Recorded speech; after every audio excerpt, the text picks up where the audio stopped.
Hello दोस्तों, स्वागत है आपका आपके इस YouTube channel two news for student पर। तो दोस्तों, बात आती है आरक्षित पदों पर भर्ती को नहीं मिल रहे हैं शिक्षक अभ्यर्थी। ऐसा क्यों हो रहा है? जब लाखों के जनसंख्या में कैंडिडेट भरे पड़े हैं, क्वालिफाइड किए हुए हैं, फिर भी सीटें नहीं भरती है, जो कि मात्र 54,000 ही कैंडिडेट को भरना था। तो आइए दोस्तों, हम लोग जानते हैं इसका पूरा मामला। आखिर क्यों ये सीटें जो है आरक्षित को छोड़ करके जितने भी आरक्षित पद हैं वो भरे नहीं पा रहे हैं।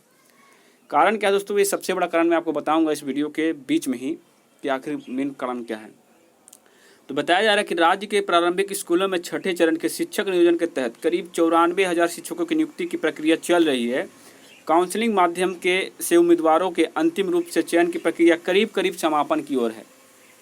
अब सिर्फ 13 अगस्त को ही पंचायत शिक्षक नियोजन इकाइयों में काउंसलिंग के शेष है और इस पद पर भी बड़ी संख्या होंगे, लेकिन अब तक अंतिम रूप से शिक्षक अभ्यर्थियों के चयन की जो सूचना नियोजन इकाइयों के शिक्षा विभाग को मिली है वह उत्साहवर्धक नहीं है।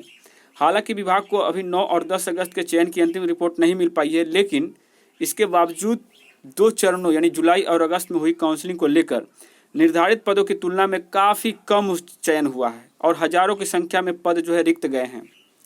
विभागों से मिली जानकारी के मुताबिक आरक्षित श्रेणी के पदों पर उम्मीदवार कम मिल रहे हैं। कई नियोजन इकाइयों में कई आरक्षित श्रेणियों के एक भी उम्मीदवार काउंसलिंग में टर्नअप नहीं हुए हैं।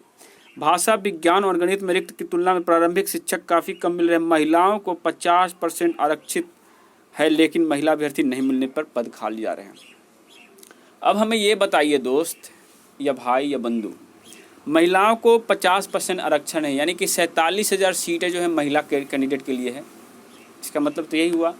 अब 50% तो ये आरक्षण इनका है, इसी में से बहुत से महिला जो है यूआर कैटेगरी में चले गए हैं, जिससे इनकी परसेंटेज बढ़कर हो सकती है 60% चले जाए, 70% चले जाए। अब जब इनका 60% दावेदारी सिर्फ महिलाओं की होगी तो बेचारे पुरुष जो मेल जो कैंडिडेट है वो कहाँ जाएंगे? तो सरकार जो वैकेंसियाँ निकालती हैं महिलाओं को 50% का आरक्षण देते हुए, तो पूरा भरिए महिलाओं से, नंबर चाहे जितना भी लाएँ, क्वालिफाइड है यानी उनको भर दीजिए। अगर नहीं मिलते हैं तो आपको यूआर कैटेगरी के जो कैंडिडेट होते हैं, जनरल्स के जो भी लड़के होते हैं, जो छात्र होते हैं, उनको आप भरिए। भाई आपको तो टीचर की ज़रूरत है ना, वो चाहे महिला हो या फिर पुरुष हो। आपको सीट भरने से अगर मतलब रहेगा तो मेरे ख्याल से सीट आराम से भर जाएंगे, क्योंकि बहुत से बेरोजगार बिहार में बैठे हुए हैं। भाई आप उनको मौका दीजिए, और ये अपने नियमावली और ये अपने जो रूल रेगुलेशन के आधार पे बच्चों के साथ धोखाधड़ी मत करिए। ये गलत नियम बनाए हुए हैं आप लोग। नियम को बदलाव करना जरूरी है। ऐसा नियम बनाइए जिसमें कि आपका पूरा सीट भरे और हर एक कैंडिडेट को हम मौका मिले। ऐसा नियम ना बनाएं कि बस सीट निकाल दिए 1000 में और पता चला 200 सीट भरा, 800 खाली हो गया। तो ये नियम ठीक नहीं माना जाता है किसी भी राज्य सरकार या केंद्र सरकार के लिए। नियमावली बनाने वाले कौन होते हैं यार? ये पॉलिटिक्स का खेल होता है, पॉलिटिक्स का एक बहुत बड़ा गेम होता है जिसमें नियमावली बनाया जाता है। आपको समझ से बाहर है। मैं समझता हूँ कि जब भी कोई इलेक्शन वगैरह कुछ आता है तो एक रूल बनाया जाता है, इस तरह से हम करेंगे तो आपको हमारा वोटिंग मिलेगा। यहाँ पे सिर्फ और सिर्फ खेल वोटिंग का है, असलियत में देखा जाए तो, और कुछ का भी नहीं है। कोई किसी का भलाई नहीं चाहता भाई, सिर्फ अपना जो सीट है ना उसको कवर करने के लिए इस तरह का नियम एक से एक लाता है कि कहाँ से हमको वोट ज़्यादा मिले। ये जो SC ST OBC ये जो आरक्षण है ना, ये सब कहाँ से पैदा होता है? ये सब पॉलिटिक्स से पैदा हुआ है। इसमें किसी को मतलब ये नहीं था मतलब कि हम भाई दान करने जा रहे हैं ST को या फिर SC को इतना हम सीट देने, ये सब कुछ नहीं है। ये सब सिर्फ और सिर्फ गेम है, और गेम से ज़्यादा कुछ भी नहीं है। ये शुरुआत से ही आ रहा, आज ये नया खेल नहीं बना हुआ है। ये खेल बहुत पुराना है, जब देश गुलाम था उसके बाद से ही स्टार्ट हुआ सब गेम, समझे? तो खैर ये भेदभाव है और सीट भरना चाहिए। इसके ऊपर सरकार को कुछ नियम बदलाव करने चाहिए थे। ऐसा नहीं कि सिर्फ महिलाओं को ही भरे। 50% ठीक है, मानते हैं कि महिला प्रारंभिक जो टीचर बनती है मानते हैं, लेकिन नहीं मिलने पर तो भाई लड़के भी पढ़ा सकते हैं ना। हमारे बंगाल में तो लड़कों भी पढ़ाते हैं, लड़के हमारे दोस्त जितने भी सभी लोग जो प्राइमरी टीचर बने हुए हैं।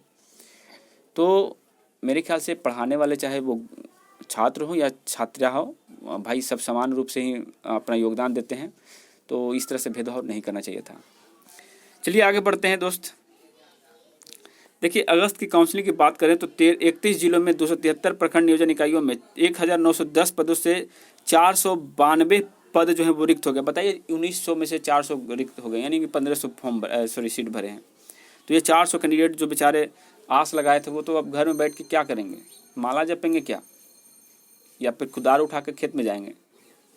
तो अगर कुदार उठा के खेत में जाना ही था तो डिग्रियाँ क्यों दिलवाएं आप? नहीं दिलवाते डिग्री, आप कहते कि भाई मैट्रिक पास हो गया, अब जाओ खेत में काम करो, डिग्री उग्री नहीं दे सकते हैं। तो डिग्री भी दिलवाते हैं एक तरफ, दूसरी तरफ रोजगार नहीं देते हैं। तो खैर आगे बढ़िए। अरवल जैसे छोटे जिले में 125 पदों पर 30 खाली रह गए। अब बताइए, छोटा जिला बोल करके नाम न खराब कर रहे हो। छोटा जिला का मतलब क्या, वहाँ पर 2,000 लड़के रहते हैं? अरे छोटा जिला है, वहाँ पे भी लाखों में संख्या है, हजारों में कैंडिडेट होंगे, लेकिन वहाँ पे मात्र जो 125 सीट नहीं भर पा रहे हैं। यार मैं कह दूं कि अभी 10 शिफ्ट अगर कोई टट्टी बाथरूम साफ करने के लिए निकाल दे तो उसमें पे अभी 10 लाख जो है एप्लीकेशन चला जाएगा। ऐसा स्थिति है अभी अपने देश का। और तो ऊपर भी जो है आपको 125 सीट नहीं भर पा रहे हैं, मतलब लड़कों की दोष है भाई, सीधी सी बात है, सब कहकर लड़कों की दोष है, लेकिन ऐसा कुछ भी नहीं है। तो खैर ये जो भी है, महिलाओं को एक और मौका संभव मंत्री जी ने कहा है, तो देखते हैं आगे क्या होता है।